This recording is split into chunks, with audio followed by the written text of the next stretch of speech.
God in heaven. Okay. You've been rolling. Oh, okay, great. Welcome. Thank you. We are here for the Willamette Week endorsement interview for State Treasurer. And we have two of the three candidates here today. We're missing one, Brian Boquist. We have Senator Elizabeth Steiner and Mary King. What we'd like to do is I'm going to give you each about 2 minutes to give us a little intro to who you are and why you're running, and then we'll ask questions. We try to make it even, not always. There's only two of us. We all know each other pretty much. It should be pretty back and forth, as you can guess. So why don't we start with you, Senator Sure. Steiner? Sure. So I'm Elizabeth Steiner. I have been in the state Senate for 13 years. You are in my district. I have most of Northwest Portland and some downtown in North Portland. And the last 6 of which I was co-chair of the Joint Committee on Ways and Means, the Budget Committee. I am running for treasurer for the same reason I ran for the legislature, which is that I want Oregon to be the healthiest state in the nation. And the way we do that is we help as many Oregonians as possible be financially secure. The treasurer plays a significant role in ensuring that there's enough money for state services and building financial security through ensuring our pension system is as well funded as possible, therefore freeing up more money for programs that the state offers, and by building out financial security through a variety of savings vehicles like the College Savings Plan, Oregon Saves, which is our retirement program, financial literacy programs, a whole bunch of other options. But the more people we can get to understand how to take control of their own financial future, build those savings, and break cycles of intergenerational financial insecurity, the healthier our state will be. And that's really my entire goal. Okay, that's it. Succinct. I try. Okay, Mary King. Hi, I'm Mary King. I'm an economist retired from the faculty of the Portland State University. I'm running for state treasurer because I think the state treasurer can play a big role in creating a better future for Oregon and Oregonians, and particularly a stronger economy, more good jobs, stronger businesses, stronger schools, as well as dignified retirements for public employees. And I think we need to switch up a few things that we could currently improve. That's it? Wow, okay. Could I just ask to follow up on your bio, because we've spoken many times, but a lot of readers may not, or our listeners may not be familiar. Did you specialize in any particular area of economics at PSU? Yes, I did. I particularly specialized in labor economics, industrial relations also. Okay. Have you, besides your work at PSU, have you had other forms of civic engagement, committees, boards, things of that nature? Yes, quite a few. I was a founding board member for Family Forward and served there for several years. What did Family Forward do? Family Forward Oregon is a family policy organization in the state, and they've been quite successful in their 15, 16 years of existence. They were really the spark behind getting paid sick days at the state level, paid family leave at the state level. They were a force for scheduling. They're quite active in the Fair Shot Coalition. They were also quite effective at improving the payments for people who provide in-home child care for employment-related daycare recipients. And have you run for any office in the past? I have not. If I might finish, I was also sorry. vice president of the board of the Oregon Center for Public Policy and served there for 9 years. And my biggest civic engagement of recent years was I was very active in the campaign for 3 years for Preschool for All. Worked with a big bunch of other very talented and dedicated volunteers. Great, thank you. So you're obviously putting yourselves through a lot of effort here to get this job. You must be champing at the bit to tackle something. Can you give us a couple of your top priorities for when you arrive? Yeah, we'll go this way this time. Sure. Now, obviously the state treasurer is not a dictator, so you're working with the staff, you're working with the Oregon Investment Council, you're working to some degree with the legislature. But there are issues that I would like to raise and see if we couldn't make some progress on them. And I would say, the two largest might be looking at the allocation of our investments, because we're right now quite overweighted in private equity, and I think we could be acting more quickly on climate change with fossil fuels and looking at labor standards, and also divesting from countries breaking international law. The second big thing I'm quite interested in is working with the legislature on the notion of a state bank. There are big federal dollars out there right now for kickstart green finance for green startups, and that's the kind of thing that we could use as a nut to get started with, a state bank, to work collaboratively with community partners, community banks, private industry, all around the state, working on economic development projects and economic transition that's climate resilient, climate adaptive. Okay. On the private equity piece, how would you propose lowering that allocation? Well, you can't move quickly with private equity, just for starters. So you have to phase out, and you have to be really thoughtful about where you might stay. As Rex Kim reported earlier this year, PERS, nearly $100 billion, is over half right now in private equity. It's not paying out. It's risky. It's inflexible. And it's a very destructive business model. I mean, the Portland Business Journal has reported on what's happening in the healthcare industry that private equity has moved into. So it's, we're investing in something that's harming the future economy for Oregon and Oregonians. It's also quite destructive of affordable housing. So our Senator, Jeff Merkley, has a bill in Congress that would push private equity out of investments in single-family housing over 10 years. And I think that's the kind of thing that we need to think about and think more carefully about how much we're allocated in private equity. 55% in private equity is too much for PERS. A lot of it's in different funds. It's not all in the funds labeled private equity. And Rex Kim reported 55% of PERS was in private equity as of May this year.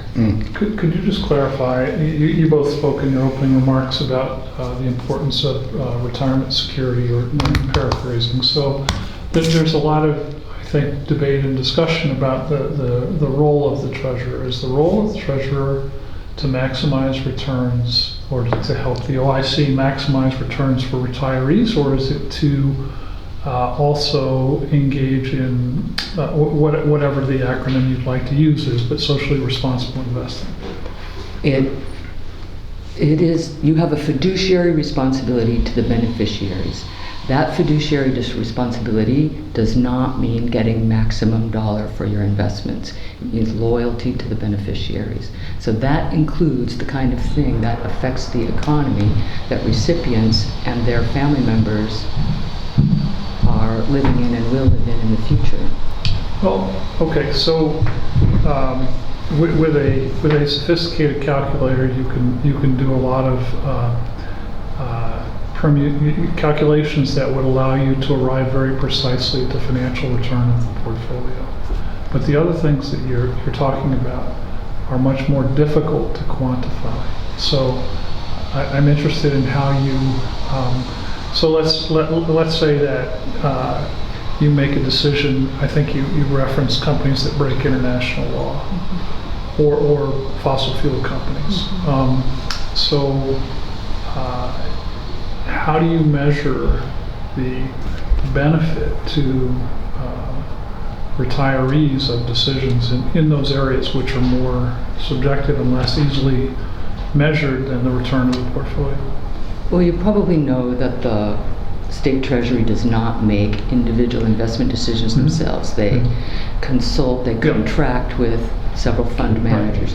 Those fund managers, as everybody in the investment world these days, has a strategy about how they're investing, what their balance is. And so you're working already, and they're already working with people who have environmental, social, and governmental goals. And so those investors are thinking, investment managers are thinking quite carefully about how to balance these kinds of issues. They can tell you any day what return they're getting and the sort of metrics they're looking at. And I think the job of the Treasury is a bit more at the policy level of figuring out, okay, looking at the records of people and the kinds of Yeah. products and services they're offering, what policy do we want to develop that we think will do the best job for Oregon and Oregonians? But again, I understand all that, and I guess my question, maybe I'm not asking it clearly, is how much of a discount in terms of returns are you willing to contemplate in order to meet ESG goals? There isn't always a discount. I mean, this is... I'm not... There is right. not always a discount because, and with fossil fuels, there may well not be. It may make a lot of sense to get out early. I mean, climate change is happening faster than Right. people anticipated.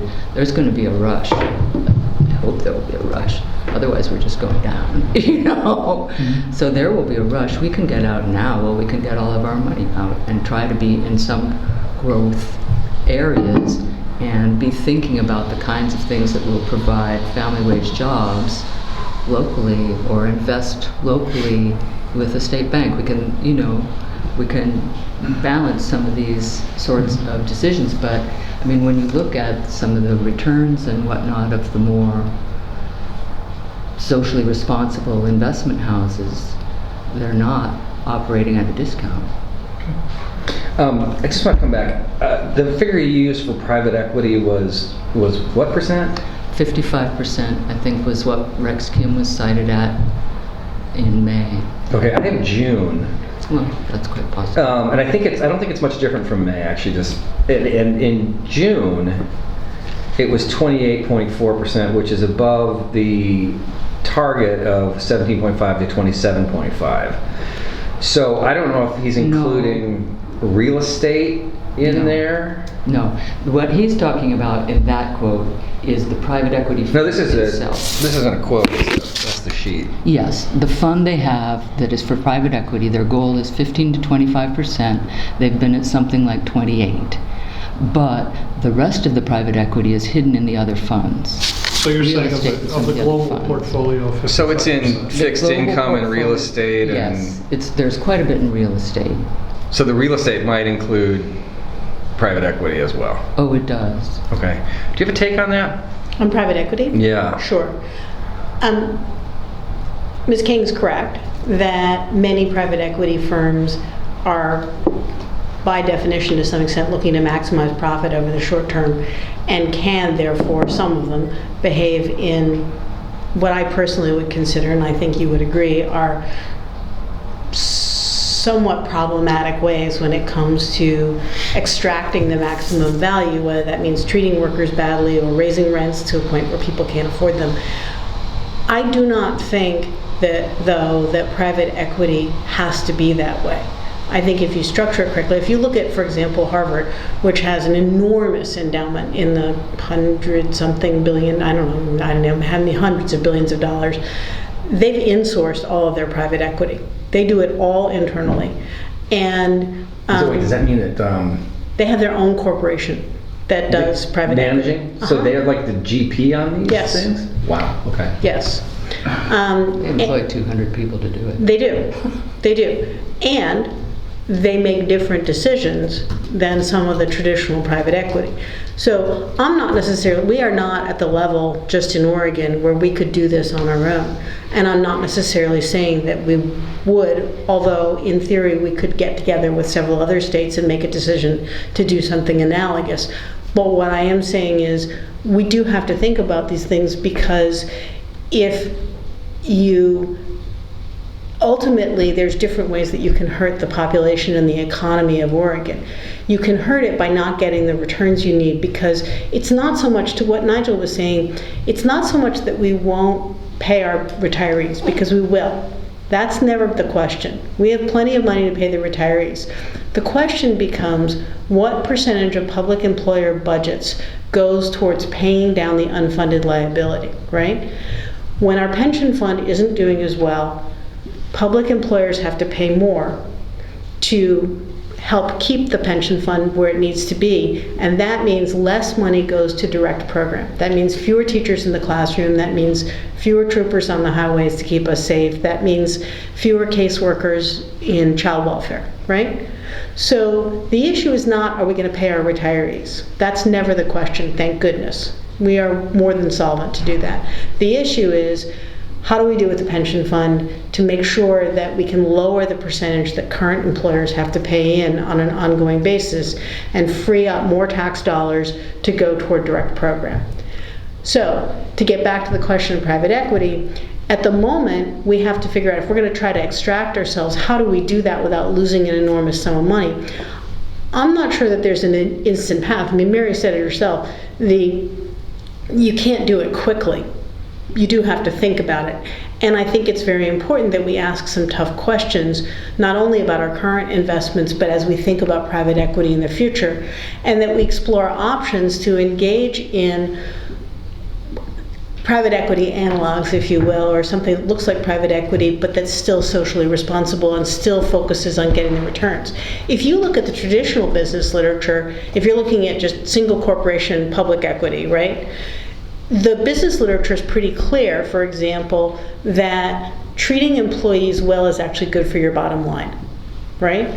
So if you're investing in a single stock, which we don't necessarily do, although we have equity, we have shares in individual corporations, and we vote those shares, we can and should vote those shares, for example, to reflect what's good for the people and good for our fund, because those two things aren't mutually exclusive. You can do well by doing good.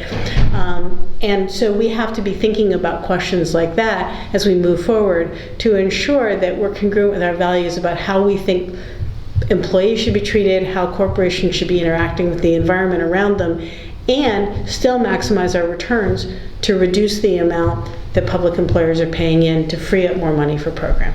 Okay. Remembering there are other ways to also raise public budgets than making sure that PERS pays at a certain level. I mean, having worked at PSU for a long time, and backfilling PERS was dreadful, those lean budgets. That's my point. Well, That's exactly, my point. and mine as well, that our schools are paying, our kids are paying, we're shortchanging everybody in the public agencies and all their beneficiaries of their services, and that has to change. But it happened because PERS was underfunded in the beginning. We had this fiction that you could get a return of 8%, which now has been cranked down to 6.9%, which is still elusive. Well, was it underfunded, or did they make an unrealistic promise to public employees with the 8%? I would call that the same thing. Okay, I would call that the same thing. You cannot guarantee somebody 8% right. with putting in this much money. So could you, because this net zero issue that has been circling around the Treasury is not going away, it's only going to intensify, that discussion will only intensify. So could you both take a second and tell us what you think of the path the Treasury is currently on under Tobias Read, and how it would be different if you were Treasurer? Start with you, Senator. Sure. And if you could, for the benefit of people watching the video, sort of define the parameters. Sure. Treasurer Read, our current treasurer who's term limited, which is why he's not running for re-election, Treasurer Read worked with an outside consultant, McKinsey Corporation, to develop what's called the Net Zero Plan. The Net Zero Plan fundamentally says that we will cut the carbon footprint of our entire portfolio by 50% by 2035 and get to net zero, which means all of the places we have green technology to offset carbon will offset all the carbon emissions within our portfolio. So a net zero portfolio by 2050, right, in 25 years. That's an ambitious goal. I think it's doable, but I agree it's ambitious. One of the challenges, philosophically, I agree with it completely, right? For a whole host of reasons. First of all, climate change is accelerating, and second of all, and as a result, we are moving more towards green technology, green energy, as we should be, and ultimately, we have to demonstrate that it's possible to get a portfolio the size of ours to net zero while still maintaining profitability, because it will be a model for other large institutional investors. it's the right thing to do, and from a fiduciary perspective, ultimately, I also think it's the right thing to do. It's philosophically and fiduciarily the right thing to do. Because like coal and things are going to be stranded. They're not right. Now, coal, actually, as an aside, I was one of the chief sponsors of the Coal Act in 2024, which says that we need to divest from thermal coal by a certain point. And But all of those things. okay. But there's Right, lots of other places. And the biggest challenge with the net zero plan is figuring out how do we evaluate what carbon emissions are for a given company, right? And how do we evaluate it, which is even more difficult, in the private equity portfolio, right? Because, for example, there's different kinds of emissions, and people think of emissions like fossil fuel companies that extract fossil fuels from the ground. That's there, but what about the pipelines that carry those fuels, the crude oil or the liquid natural gas or whatever from the place they're extracted to wherever they're getting processed and then delivered to whoever uses them? Those are contributing. How do we count the carbon emissions from those companies? How do we count the carbon emissions for logistics companies like some of the major international freight carriers? They emit carbon all the time. Or grocers. I mean, Or you could grocers, because hang there's it food on waste, or right there. trucking and Right. isn't there a name for that? Scope 3 emissions. Yeah, thank you. Yes, there is. And Scope 3 emissions are included. The question is, how do you count them? Now, Europe in general is much further ahead on this than we are, and we're certainly are looking toward Europe to the models that they're using and the assessment tools that they're using. I don't yet know enough to know whether those are the right ones for us to be using. That's still something I'm learning a lot about. As you know well, I'm very careful about admitting what I know and what I don't know. And I'm still learning about this in detail.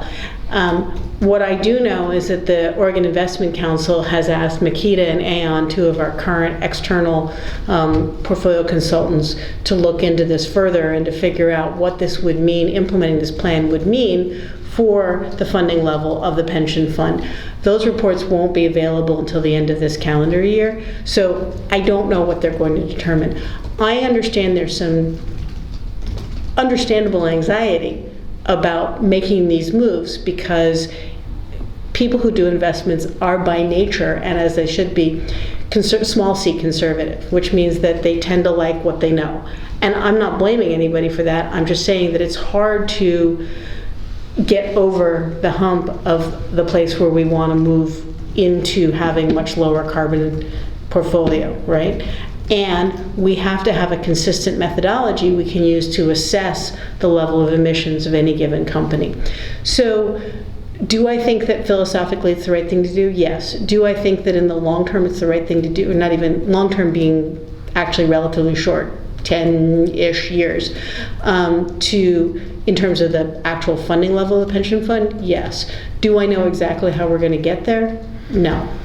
Let me see if I understand this. Is part of your point that if we don't get our policy on Scope 3 right, then anything we might do on the more direct emitters, producers, is going to be for naught? No, it's not going to be for naught. It will help. But you need right? to... But you also need to be thinking about these other things, because ignoring the emissions that a large logistics company like FedEx or UPS, the ones that we see, or the Postal Service for that matter, right? Ignoring, which isn't a public company, but the point is these large logistics companies have enormous carbon emissions through air and trucks and all the other things that we see on the streets and in the skies every day. We can't do without those companies in the worldwide economy. Some of them, the public ones, may be good investments in general. And if we're committing to being intellectually honest about our emissions and about the carbon level, carbon footprint of our portfolio, we have to be thinking about Scope 3, and we have to understand how we measure that so that it's consistent across our entire portfolio. This is sound like a little naive question, but I just want to make sure, maybe for our viewers and for me, is the point of getting out of carbon intensive investments to pressure companies to stop behaving this way, or is it to stop being a part of the problem? Is it both? It's both. It's Okay. both. It's to join a global movement to help us shift in another direction. I mean, it takes much more than shifting your capital, but that's a key part of it. I mean, we are going to end up with stranded assets left in the ground, but the fossil fuel companies do not want to believe that yet. They don't want to. And a lot of people are willing to go along with them, thinking about the short term. You know, lately, I feel like Wall Street was gung-ho on this for a long time. I mean, we saw ESG everywhere, you know, in all the biggest firms. BlackRock, I think, most notably. And I think that lately people have been backing away. I mean, discouragingly so. They've been backing away from this. So I mean, you may have another perspective, but I think part of the reason for this is that BlackRock and other large investment firms like this are investing on behalf of states where ESG is a dirty term, right? And so the same thing is true for any large corporation that serves as a consultant or an investment manager or a private equity firm for anybody. So you've got a lot of states making it against policy to do quote-unquote ESG investing. Now, I would argue that's pretty darn short-sighted for some of the reasons that I cited before. We know that corporations with more diverse boards have better bottom lines. Wisdom of crowds, right? Yeah. So usually women. Yes. Not playing to the crowd here, it just happens to. And people of color, and Yeah. right? I mean, Yeah. More it's when diverse experiences more diverse and experience perspectives gives a better outcome for a corporation. So to ignore that because you're not doing quote unquote ESG investing is to actually ignore the literature that says you should be paying attention to those things because you want a better return on your investment. Right? So in the name of going against quote-unquote woke investing or whatever people want to say, they are actually, I personally believe, they are actually, to use the vernacular, cutting off their nose to spite their face because they are harming the net value of their portfolio because they are ignoring the literature that says having a more diverse board, better returns. Treating your employees better returns. And having a more diverse workforce, better returns. This is not rocket science here. Yeah. And being prepared for climate change also is being prepared for the future. They're not talking about what is the risk of sticking with the old economy. It's risky. We can't continue. We won't. Mary, can you distinguish? Are there things that you would, when Senator Steiner has described her philosophy toward net zero, is yours different in material ways that you would want us to know about? I would agree with a lot of what you said. Where I disagree is that 2050 is soon enough, that's a reasonable goal. I don't think we have a generation to make that progress. Okay. And the fact that people cannot now figure out how we'll get there does not mean to me that so we don't do it. We have to. There's not a choice, and we have to be creating incentives and structures that help put that kind of change into place. So I'm sorry to interrupt just for a second. Just to be clear, I've said publicly before that if we can do it faster than that, we'll do it faster than that while maintaining the growth of the pension fund. So I just want to be really clear. I don't disagree that if we can do it faster and still protect the fund, we should. I just don't know enough yet to know whether we can. Yep. We have to, and a lot of those plans, frankly, count on a lot of hand waving. It's like, we're going to think of new technologies. Well, I hope we do. But if we don't set forces in motion to ensure that we create new technologies, I mean, it's a diversion. But nobody wants to talk about a carbon tax. Economists love that. You put a price on something, people respond. A lot of people start to think in much more creative ways if you have to deal with that reality now. I mean, so some of us are all in favor of price. Could you just make quickly No, go ahead, the please. case for State Bank? Because this comes up, not every cycle, but has come up regularly in the last 25 years. So why would a state bank be a good idea? Well, several reasons. One is we can save ourselves some fees, and that's a good idea. We can focus on local investment in a way that we haven't. We can offer lower income, closer to at-cost loans to students, farmers, small businesses, and we can have the kind of, just add an element of stability that we all learned, we've all learned over history about what goes on in the stock market and that kind of thing. We saw the 2008 financial crash. North Dakota State Bank came through just fine. There are plenty of public and municipal banks across Europe. This isn't like a weird new idea. It's just something that nobody but North Dakota has done in this country for quite a little while. Why do you think nobody's done it if it's such a good idea? Well, I think we have a strong banking lobby. Did North Dakota do it after the oil boom up there or before? Has it been In around? the 100 early years ago. 1900s. Oh, okay. Yeah. That's before the Bakken. Yeah. I didn't know what that was back It's then. long before the Bakken. One of the questions that has come up a lot in the past is where the capital would come from to finance the bank. What is your idea? Well, my first one is this idea of the federal funds that are available they're being called green bank funds. They're quite a bit. Oregon hasn't stepped up and claimed them, but they are being re-granted by the big organizations that have. And I think that's part of it, because yes, capitalizing a state bank is part of it. I think I think we should jump now while those funds are still available.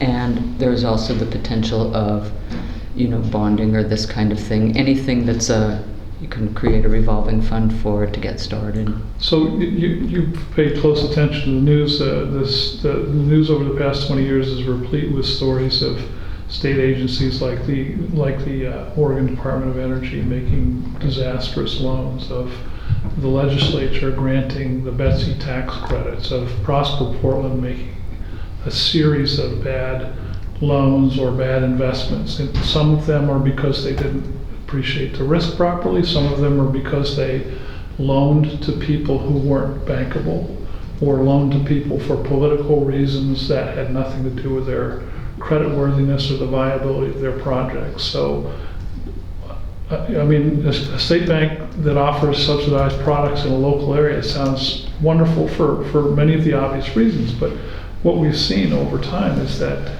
the state and local governments are not particularly good at managing credit risk. They're not particularly good at investing. So why would I think that's a misreading of the historical record. I think it's very easy to forget. We just saw the Silicon Valley Bank go down and take a lot of big people with it. Yep. I mean, we've had so much bank failure in this country. Agreed. So I don't think that the state government gets a lot more attention in the press for everything that happens. That doesn't, with Solyndra, was there a success in there? I didn't read about any of them, but we certainly read about the failures. But I think, you have to go with expertise. You have to hire people who know what they're doing to run something like this. You don't just decide to take it on as, I'll just add this to my job. I'm also monitoring this thing over here, But there's no reason that the public sector can't run a very effective state bank. The Social Security Administration used to be the example of efficient and well-run administration until they started hacking away at its budget. Okay. Thanks. Do you want to follow up on that at all? Would you like to have a state bank? I don't know. In 2023, Senator Golden had a bill to have a task force on the state bank. I supported that bill. I helped get the funding for it in my role as co-chair of the budget committee, because I think having a public process, and all task forces that are passed by statute qualify as public meetings, they're all recorded, they're all available for public testimony. I think that kind of transparent, robust public process has served us very well in this state to try to articulate really clearly what problems we're trying to solve, what potential solutions are there. Is a state bank the only solution that's plausible for it? If it is, what's it going to take to get us there? And that's why I was very supportive of Senator Golden's bill to have that task force. So I wish that the governor hadn't vetoed it.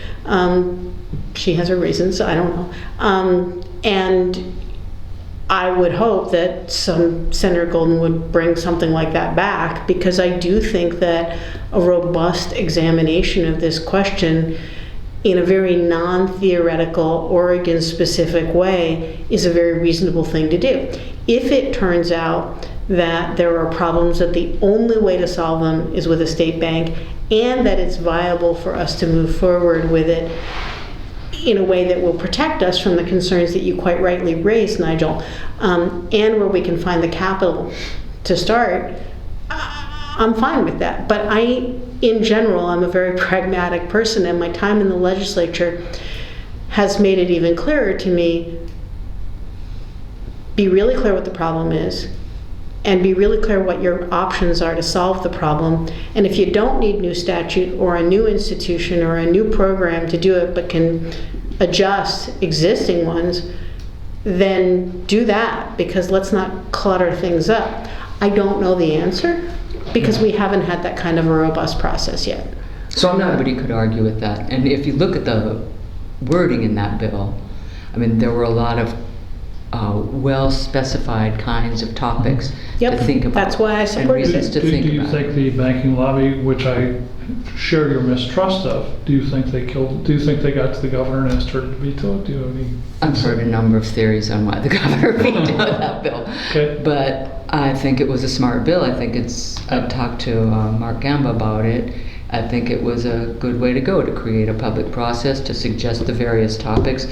One of them being the marijuana industry, badly in need of a way to bank, and a whole gamut of other kinds of ways that we might benefit. Would this be better for student loans? Would it be good for farmers? Would it be good for small business? Let's think about all these kinds of things. Let's study this rather than decide. And he also, I thought, made the very good point that the way you have a public process, you have a robust system to come up with a proposal, because it's easy to poke holes into a concept that hasn't been really considered and developed.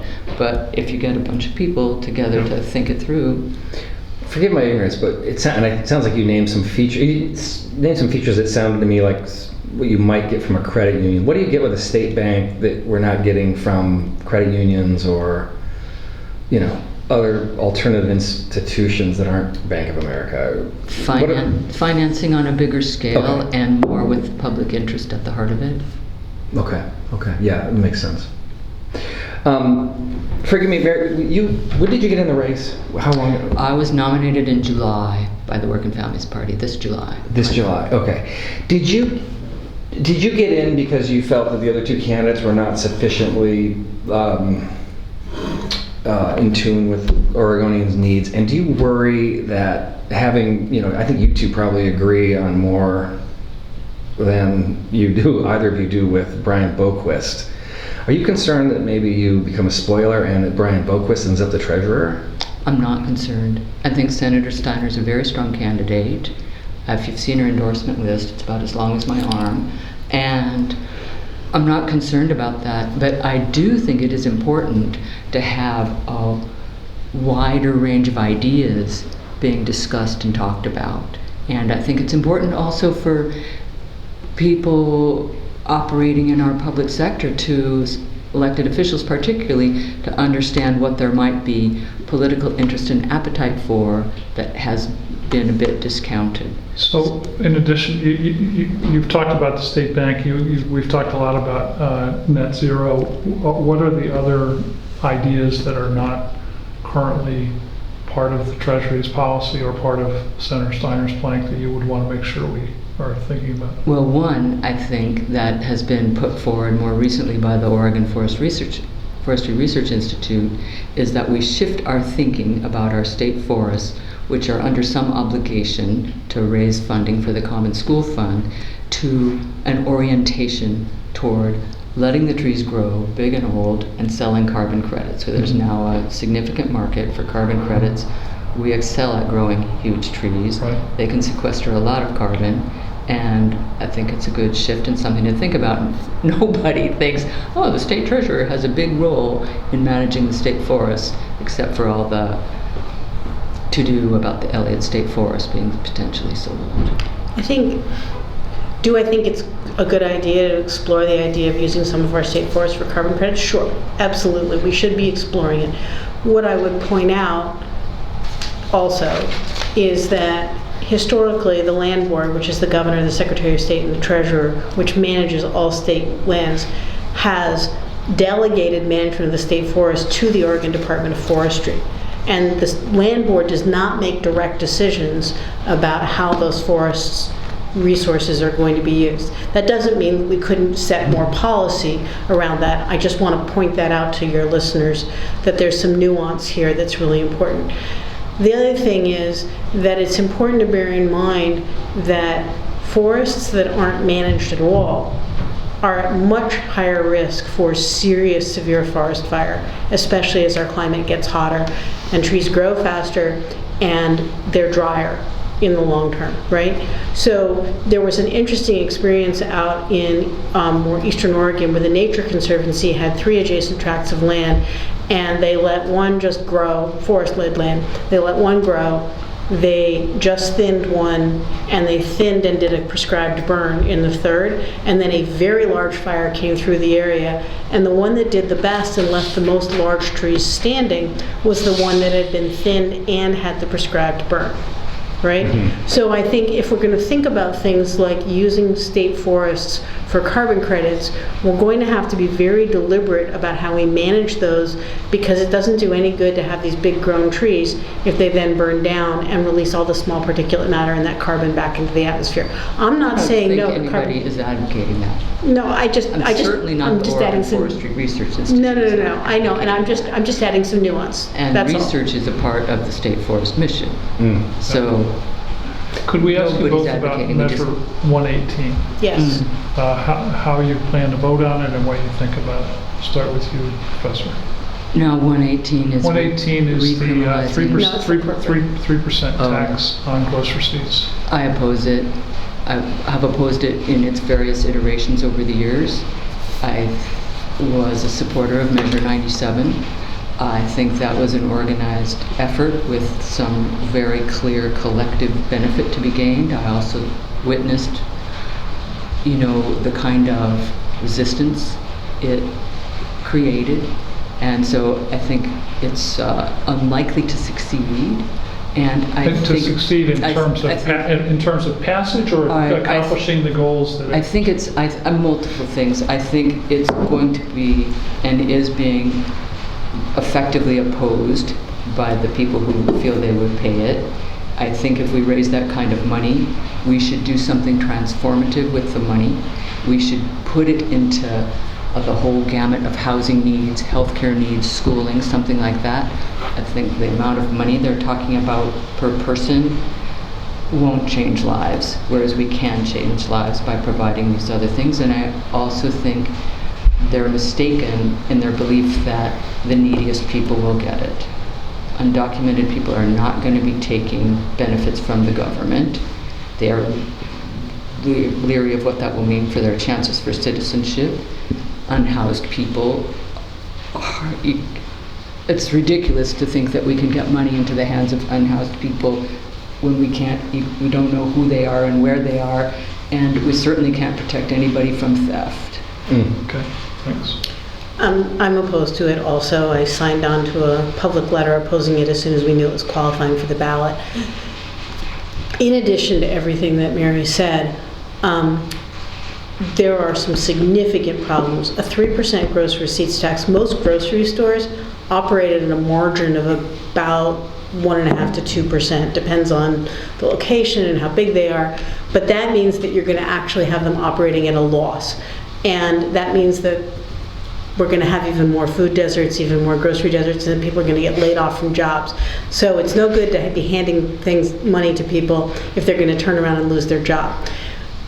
I do not think it's an idle threat that a lot of corporations will leave this state and we will lose jobs right, left, and backwards. So it is almost the definition of robbing Peter to pay Paul, and will not turn into, if you think about something like the Earned Income Tax Credit, which is about the equivalent of what one person would get in theory under this, that's a decent anti-poverty measure for families with especially for families with children.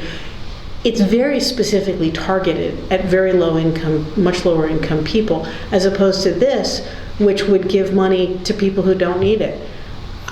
I am fortunate that I've had decent jobs over the course of my career. I don't need an extra $1,600 a year, and I don't think it's right to be giving that to people who really don't need it at the expense of losing jobs and costing the state billions of dollars because it would not affect eligibility for income-based programs, and the state would have to make up the difference. So there's a lot of nuance to this that I think most people aren't aware of. It sounds good on the surface, but I think the thing to bear in mind is that I've lived in Oregon a really long time, and I've been involved with a lot of ballot measures. I don't think I've ever seen one with a more diverse spectrum of people opposed to it. You've got the entire business community, you've got the Oregon Center for Public Policy, you've got Tax Fairness Oregon, you've got all the labor unions, public and private. You've got tons of legislators, except Senator Boquist, who put an argument in favor of it in the voters pamphlet for reasons I don't understand. So the point is, this is a very poorly structured idea, and it will be incredibly detrimental to our state economy. Could I make one point about that? Please. I agree with a lot of it, but I think you also have to have more nuance when talking about a gross receipts tax, because there's a huge difference between a gross receipts tax that's implemented on everybody and the kind of thing, for instance, that underpins the Portland Clean Energy Fund is only on very large, very profitable corporations, and which was more what Measure 97 was going for, although the economist's office doesn't have a model to model it that way when they did it, so they acted as if the same amount of money would be collected by a gross receipts tax on everybody, which acts more like a sales tax. But we have Which not is what we seen did with the people- corporate activities tax that we passed in 2019 to provide funding for schools. And I wish it had been modeled more like the Portland Clean Energy Fund. I think it would have been a lot smarter. But Give me a broader base. I think it should be a less broad base. A broad base is more like a sales tax. It creates more issues of, as Stacking. one business sells to the Pyramid, next, you add on. Yeah. It's a bad idea. But something that is much more targeted, like the Portland Clean Energy Fund, is a much smarter tax. And the companies that are paying that are paying no attention Well, whatsoever. it's essentially the analog to what I was saying about who gets the money in return, right? Yes. So you're making the same argument just on the other side of this, and I don't disagree with you about that. No, but I'm just saying we can't that say people. gross receipts tax is X. No. Gross receipts tax But what I'm covers a saying number of is things. that, and this one's structured so that it's only gross receipts over 25 million in state. The problem, people think that's a lot of money. I have a good friend who's a small contractor, right? And he's running gross receipts of on the order of 7 million a year. He does relatively high-end, maybe 10 even, high-end projects, but his margin is a lot smaller than that. So this wouldn't hit him necessarily, but it doesn't take a lot to get to $25 million in gross receipts. But when you're paying for supplies and personnel and all the other direct salaries and other personnel expenses like health insurance, et cetera, that gets eaten up pretty fast.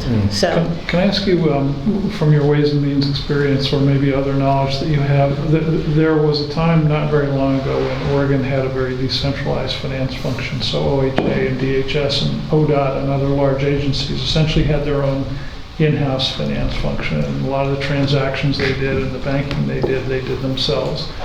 Whereas many states have a centralized function that's usually centralized in the Treasury. Do you know anything about how we've been Oregon making is? a shift. Okay. And it's becoming more centralized, and I think that's the right thing to do, because we have to understand exactly where all the money is. And having it decentralized, excuse me, means that it's harder to keep track of expenditures, and it really should be a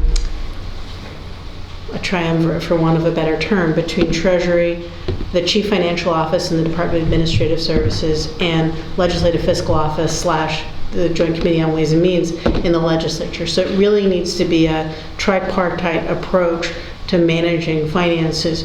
The treasurer has the short-term fund where all state revenues go in and earn a small amount of interest on an ongoing basis. We also allow municipalities and counties to put their monies there in a holding pattern so that they earn a little bit of interest, and that's where money gets dispersed out of on an ongoing basis to help agencies with that. Is there? But I would say this, it's the bookkeeping, and the direct bookkeeping still happens within an agency. Is there significant room for greater efficiencies? I mean, I know I don't over know. time we have brought in more functions that we used to contract out to high-priced Wall Street firms, I'm just curious whether the internal workings of the state are. could be That's more an efficient. area that I'm looking forward to learning more about. I will find every efficiency I can because, one of the reasons I've done budget for 13 years and as co-chair of the budget committee for 6 years is that I am committed to making sure that your and my tax dollars are spent to the maximum benefit of every Oregonian. If we're wasting money by duplicating infrastructure within the state, I don't want to do that. If we're wasting money by outsourcing things that we could do more efficiently and for less money in-house, I want to make sure that we bring it in-house. So there's a lot to learn when you take over a large agency like this. And I've been focused on the core policy pieces first, and I'll be digging in deeply, assuming I win, to see what we can change and to improve the efficiencies and reduce costs. Can we just come back I want to come back to your answer about your candidacy. It sounded to me like you're at least as interested in expanding the debate in this race as you are in winning. I mean, Yes, I think if you want to win, you start before 4 months ahead of the camp for the election. If you want to win a statewide race, I am very interested in expanding the conversation. I'd love to be treasurer. I think it would be, quite interesting. But okay. I wouldn't bet on it. So okay. Does it ever keep you up at night thinking that maybe you're going to attract enough support that you're going to get somebody in as treasurer who is further from your views than Senator Steiner? Does that ever? No, I mean, I'm not worried about that. I'm not worried about that. And I think a lot of other people think about these things and they're managing. For instance, people who have endorsed me, UFCW then also decided, well, we'll co-endorse Senator Steiner. People are making those sort of decisions, but, no, I'm not worried about it. Okay. Are you I worried am. about it? I am. What do you think? I think that we have more non-affiliated voters in the state than we have registered Democrats. In fact, I don't think it, I know it. Because of motor voter? Because of motor voter, right? Automatic voter registration, which I carry the bill on God the love floor. it. I'm a staunch supporter of automatic voter registration. I'm a staunch supporter of making sure that every eligible voter is registered, right? And because most people are still non-affiliated, and because many of them are younger, and generally speaking, it's a big generalization, generally speaking, younger people are more progressive, and generally speaking, non-affiliated voters are a little more disenfranchised from the major parties. I do worry, because the registration, there are only about 250,000 more registered Democrats than registered Republicans in the state. It's a relatively tight. People think of Oregon as a blue state. We're a purple state, right? At that level, Right? yeah. And I will also say that I believe, and I think that the experiences that I've had on the campaign trail for over a year now suggest this to be true, that there is still a persistent implicit bias that men are better at managing money than women, and Republicans are better than Democrats. We have never had a woman treasurer in this state. I would be the first. Professor King would be the first, right, if she wins. So that's... So I worry about that because I think that boosts the number of people who would vote for Senator Boquist. The proposals that he has made, that I have heard him say publicly, would disrupt our economy to the extent that, we would lose as many jobs as we would if Measure 118 passed. So I do worry about it. What are the ones that people should know about? I wish you were here, but... I wish he were here also. Yeah. Well, he says in his voters pamphlet that he doesn't want to work with Wall Street banks. And he doesn't want to be involved in the globalist economy. I can make all sorts of arguments about what that really means, but I won't. What I will say is that I have also heard him say that he doesn't think we should sell bonds through New York banks. We should only sell bonds through Oregon banks. Now, we sell over $1.5 billion worth of bonds every year There is no bank in Oregon, and even if we had a state bank, we would not be capitalized to the level where we could sell $1.5 billion worth of bonds every year. He also says that he thinks we should sell the vast majority of our bonds in state.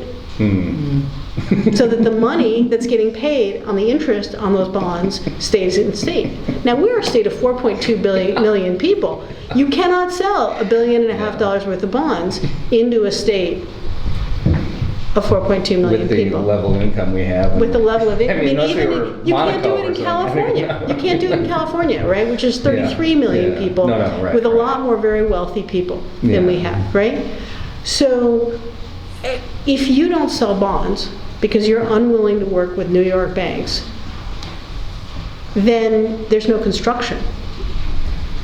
Because a significant percentage of major construction in the state, the housing that we've put, in my tenure as co-chair, we've put over $1 billion into low and middle income housing and home ownership.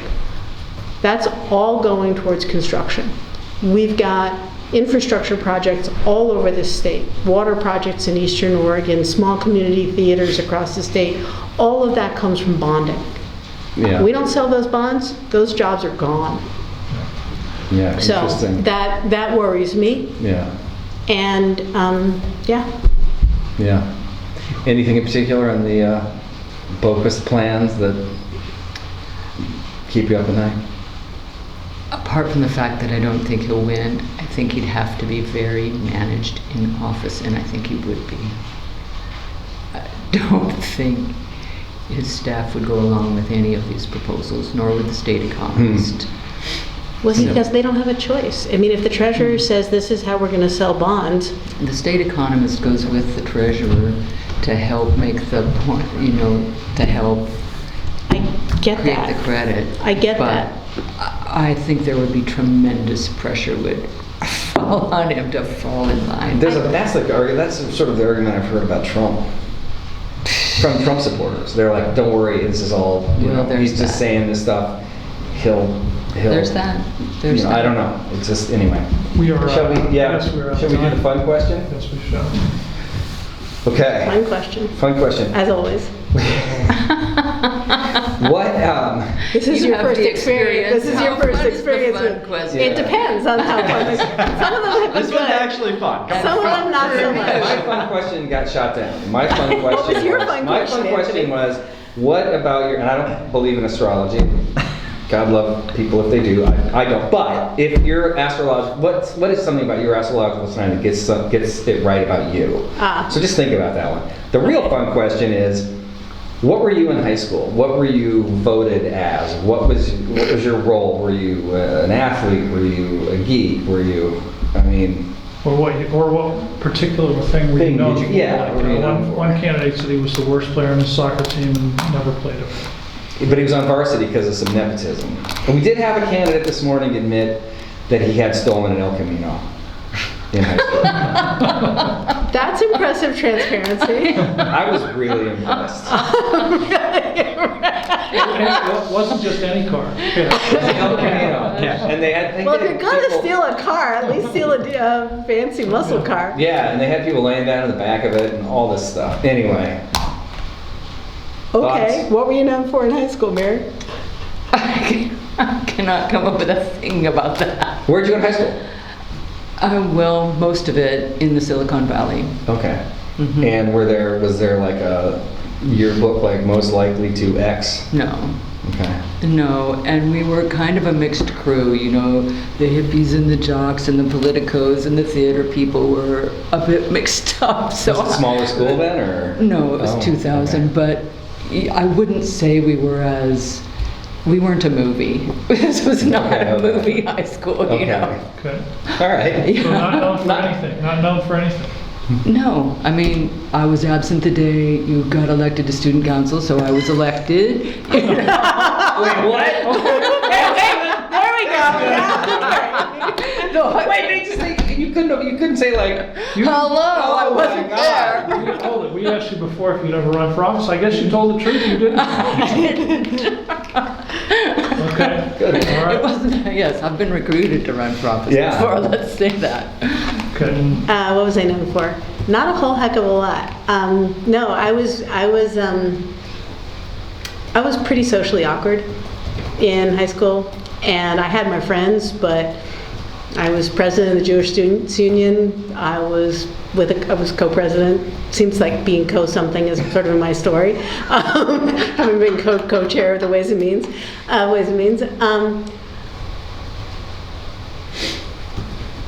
I That's just got through high school. really. All right. I just got So through it was high like school. it was like junior high for everyone else. Like I was happy to live through it. I was happy to live through it. Yeah, yeah. I was happy to live through it. Yeah. I was in boarding school and my. Where? in Massachusetts. Yeah. And Oof. that was the right choice, but Still it was not perfect. challenging, and I was very glad to graduate. Okay. All right. All right, we're done. Sorry, nothing